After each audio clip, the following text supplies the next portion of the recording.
Hello everyone, welcome back to Flying Eagle. Today we're diving into the ongoing story of Putin's failed special military operation in Ukraine. What was meant to be a quick, decisive campaign has turned into a disaster lasting over 2 years. Putin's strategy has collapsed, affecting not only the military but the entire Russian population. We'll break down how the conflict escalated, how the Russian people are reacting, and how even Putin's allies are distancing themselves. Let's begin with the pivotal Battle for Kursk.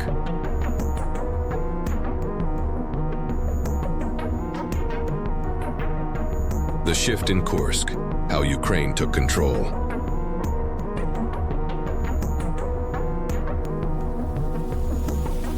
Picture this. Russia, once the formidable and unchallenged aggressor in the war, now finds itself scrambling to defend its position. Ukraine, refusing to simply fend off Russian advances, decides to take the fight directly to the enemy. In a stunning and audacious move, Ukraine not only holds its ground, but launches a daring counteroffensive and takes control of Kursk, a key strategic location deep inside Russian-held territory. This bold maneuver shifts the entire narrative of the conflict. Until this point, Russia had been steadily making gains, pushing deeper into Ukrainian soil. However, the loss of Kursk marks a dramatic turn of events. Russia is now on the back foot, losing territory in a way that was simply unimaginable just weeks earlier. It's a shockwave that reverberates through Moscow and across the global stage. Putin's initial strategy had seemed straightforward, a rapid and overwhelming invasion to seize as much Ukrainian land as possible, with the ultimate goal of securing it for Russia. His intention was not just military victory, but a swift restoration of peace, a narrative that was hammered home by Russia's tightly controlled state-run media.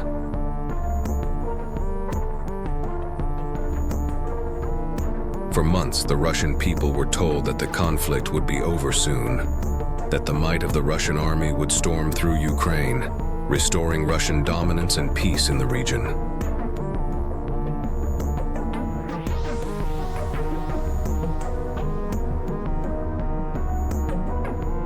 But the truth was far different. As the war dragged on and Ukrainian forces proved more resilient and resourceful than anticipated, cracks began to show in the Russian operation. Russia's military was not as invincible as its leaders had hoped, and the image of a rapid victory started to crumble. At home, the Russian public began to question the promises of quick success, realizing that the supposed special military operation was nothing more than a catastrophic miscalculation. The capture of Kursk by Ukraine was a watershed moment in the conflict, a clear signal that the tide had begun to turn and that the war was far from over. As Ukraine continues to reclaim lost ground, the world watches with bated breath, wondering how this battle for Kursk might redefine the course of the war. What started as a bold military operation by Russia now faces the harsh reality of a determined and well-coordinated Ukrainian resistance.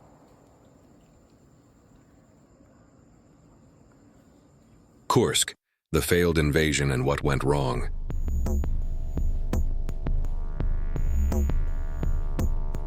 When Ukrainian forces pushed across the border into Russian-held Kursk, they encountered little resistance. The area, once thought to be a stronghold in Russia's military operations, was shockingly underprepared. Ukrainian troops swiftly overran the region, capturing hundreds of towns and villages in a matter of days. What was initially seen as a minor operation for Russia quickly spiraled into a disaster of epic proportions. So what went wrong? The answer lies in the core flaw of Russia's military strategy, an over-reliance on conscripts. These young men, drafted into service with little to no combat experience, were not prepared for the brutal realities of war. Rather than sending seasoned soldiers, Putin's strategy leaned heavily on untrained recruits to secure Kursk, a crucial region. This decision exposed a deep vulnerability in Russia's war effort.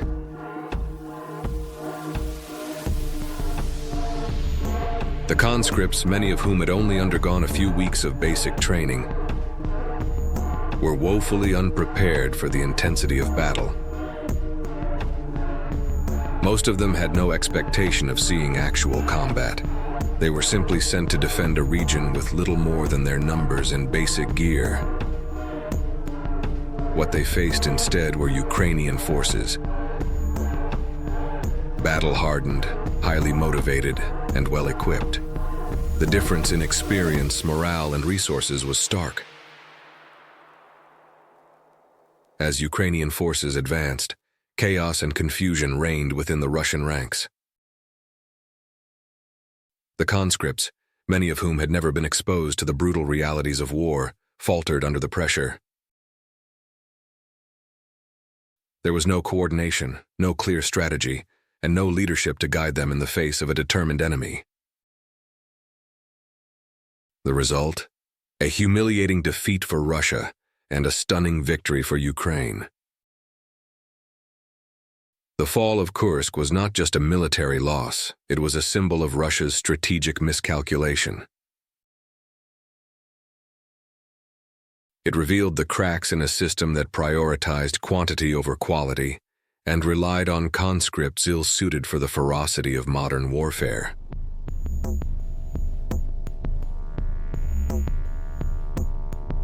As Ukrainian forces solidified their control over Kursk, the world watched in disbelief as Russia's once unshakable grip on the region slipped away, exposing the weakness at the heart of Putin's invasion plan. The conscripts, why they're the weak link in Putin's military.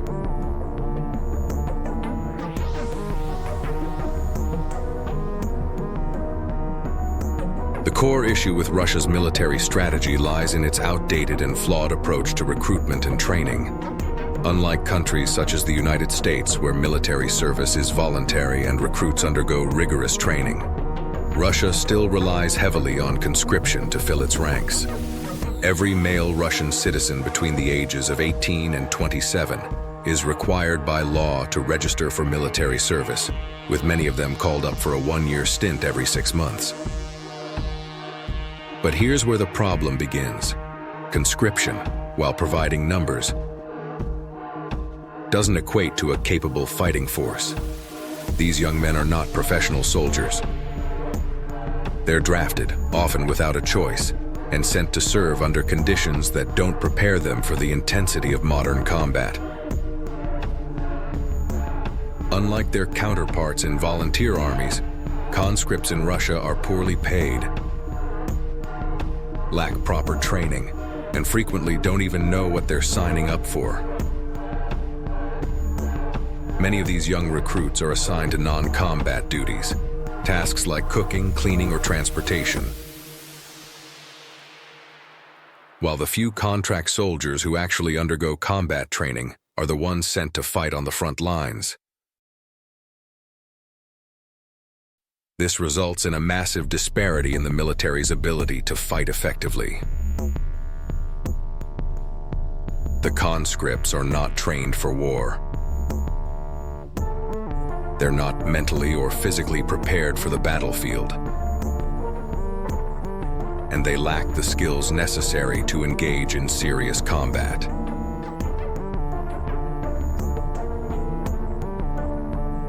As the war in Ukraine escalated, Putin's desperate need for soldiers led him to pull in even more conscripts,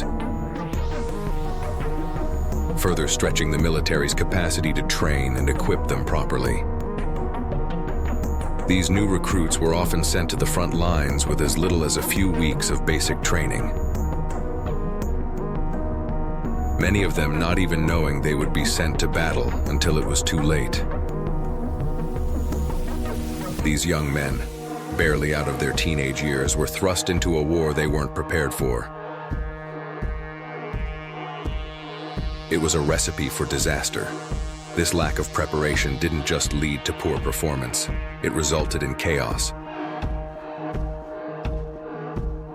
Stories emerged of entire Russian units simply surrendering to Ukrainian forces. The conscripts, often overwhelmed by the reality of combat, had little to no confidence in their ability to fight back.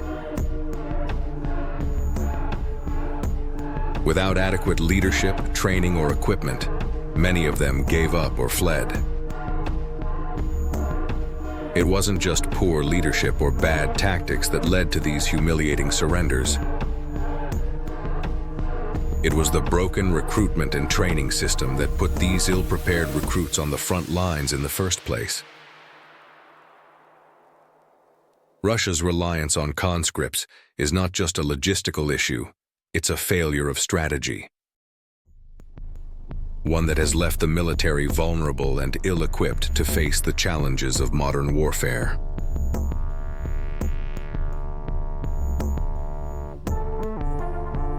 The real cost of Putin's military strategy.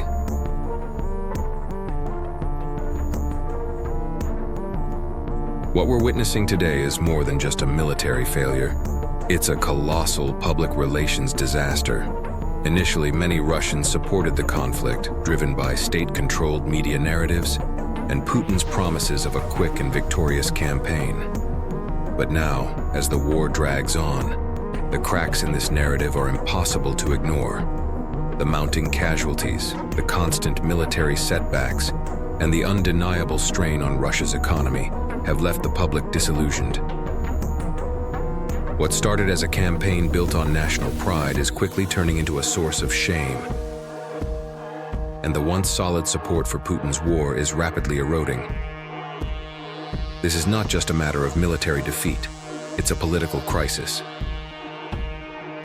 The Russian people, who were once fed a steady stream of propaganda about the inevitable victory and the restoration of Russian glory, are starting to see the harsh reality of the war's toll. More than just soldiers are paying the price. Families are grieving, communities are shattered, and the economic strain is beginning to hit home. As this reality sinks in, public support for Putin's war effort is crumbling. But the cost of this war isn't just felt by ordinary Russians.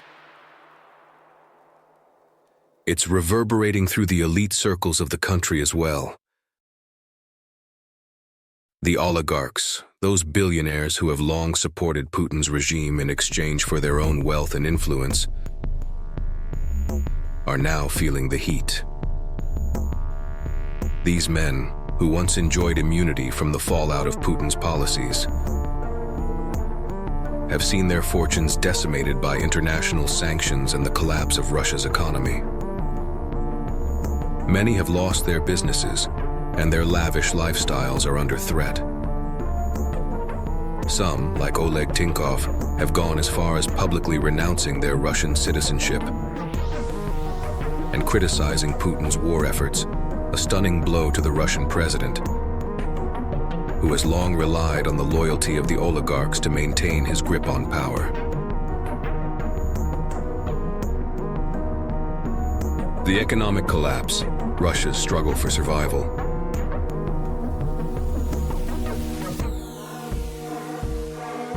The economic fallout from this war has been nothing short of catastrophic for Russia. Sanctions from the West, combined with growing international isolation, have created a perfect storm that is sinking the Russian economy. The financial stability of the country is hanging by a thread, with no clear path to recovery in sight. Perhaps the most significant blow has been to the energy sector, once the backbone of Russia's economy. Oil and gas exports accounted for nearly 20% of Russia's GDP and were a major source of revenue for the state. But Western sanctions have made it increasingly difficult for Russia to export these resources, cutting off key trade partners and restricting access to the global market. Even China, which has stepped in to help mitigate the losses, is struggling to keep Russia afloat, unable to counterbalance the full impact of the sanctions. As energy infrastructure comes under attack and supply chains are disrupted, Russia is facing a crisis in its most vital industry.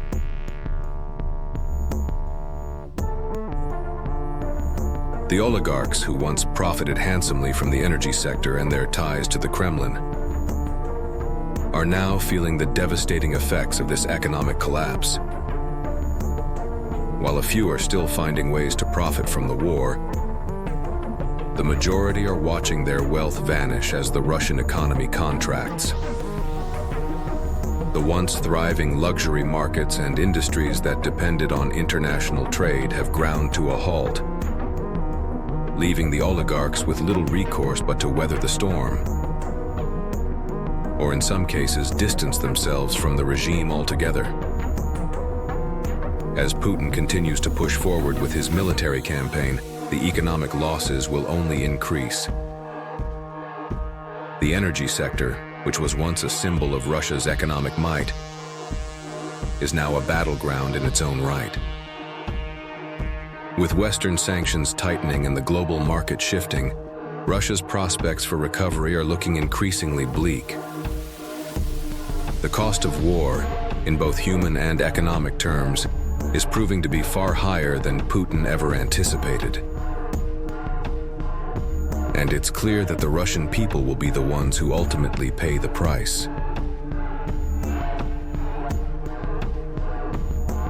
Putin's fading power. What's next for Russia?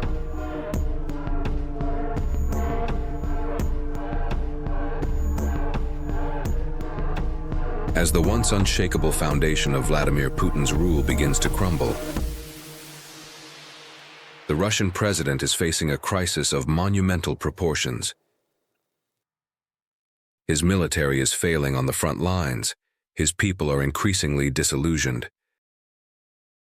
and his loyal oligarchs, once key pillars of his power, are turning against him. The situation in Russia is rapidly deteriorating. Drone strikes on Moscow, staggering military defeats, and an economy in free fall are all signs that Putin's grip on power is slipping. Perhaps irreparably. It's no longer just a matter of military setbacks. It's a full-blown political and social unraveling. The Russian public, once captivated by Putin's promises of national revival and military glory, is beginning to see the grim reality of his war.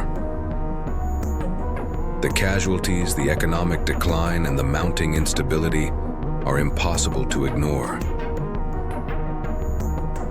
The widespread discontent is only growing as the war drags on with no end in sight.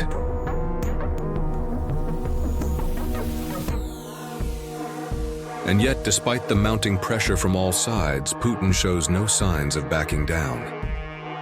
His response to the unfolding crisis seems clear: double down. He will likely continue escalating the war, hoping that sheer numbers and brute force will eventually overpower Ukraine. But this approach is increasingly unrealistic. The conflict is taking a toll on Russia's military, its economy, and its international standing.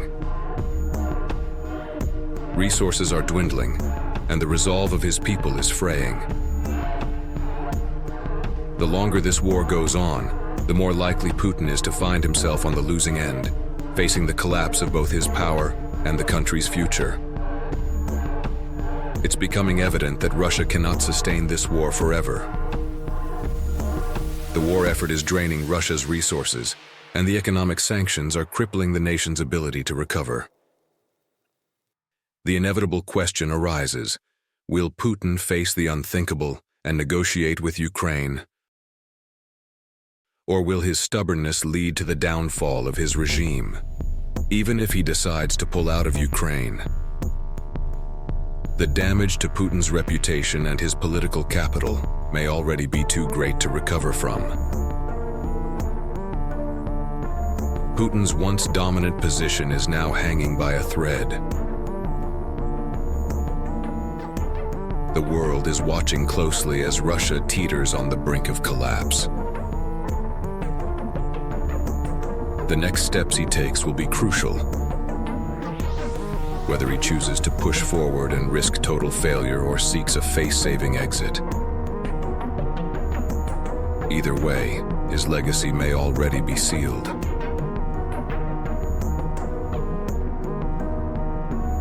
As the war continues and Ukraine presses forward, Putin's position weakens. With increasing opposition from oligarchs, the military, and the Russian people, the likelihood of regime change grows. How long can he hold on? Share your thoughts in the comments. Let's discuss the future of the war and Putin's fate.